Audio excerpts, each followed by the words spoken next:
નમસ્કાર દોસ્તો, ફરી એકવાર આપ સૌ કોઈ મિત્રોનું દિલથી હાર્દિક સ્વાગત કરું છું। ગુડ ન્યૂઝ સાથે એક નવી વિડીયોમાં ફરીવાર મુલાકાત કરી રહ્યા છે। દોસ્તો એક નવી ભરતી માટેની જાહેરાત ફાઇનલી આવી છે। જીપીએસસી ગુજરાત જાહેર સેવા આયોગ તરફથી હસમુખ પટેલ સર આયા પછીની આ પહેલી અપડેટ છે।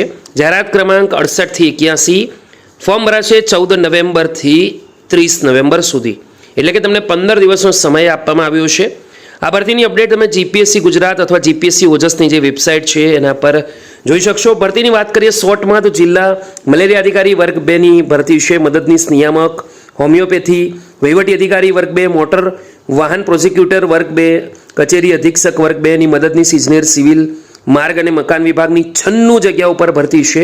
નાયબ નિયામક વર્ગ 1, મદદનીશ સંશોધન અધિકારી વર્ગ 2, જ્યારે આદર્શ નિવાસી શાળામાં આચાર્ય વર્ગ 2 ની વેકેન્સીઓ છે। દોસ્તો વાત કરીએ હવે ગુજરાત પાણી પુરવઠાની, તો ગુજરાત પાણી પુરવઠા GWSSB જેનું શોર્ટ ફોર્મ છે એના અંદર કાર્યપાલક ઇજનેર સિવિલ વર્ગ 1 ની 11 વેકેન્સીઓ છે। નાયબ કાર્યપાલક ઇજનેર સિવિલ વર્ગ 2 ની 22 જગ્યા છે। કાર્યપાલક ઇજનેરની 2 વેકેન્સી, જ્યારે નાયબ કાર્યપાલક ઇજનેર યાંત્રિકની 6 જગ્યાઓ છે। દોસ્તો વાત કરીએ ગુજરાત પ્રદૂષણ નિયંત્રણ બોર્ડની GPCVની, તો મદદનીશ પર્યાવરણ ઇજનેર વર્ગ 2 ની 144 જગ્યાઓ છે। મદદનીશ કાયદા અધિકારી વર્ગ 2 ની 3 જગ્યા છે। મદદનીશ ઇજનેર સિવિલ વર્ગ 2 ની 250 જગ્યાઓ પર ભરતી છે। તો ગુડ ન્યૂઝ છે, ખૂબ જ સારી અપડેટ છે દોસ્તો।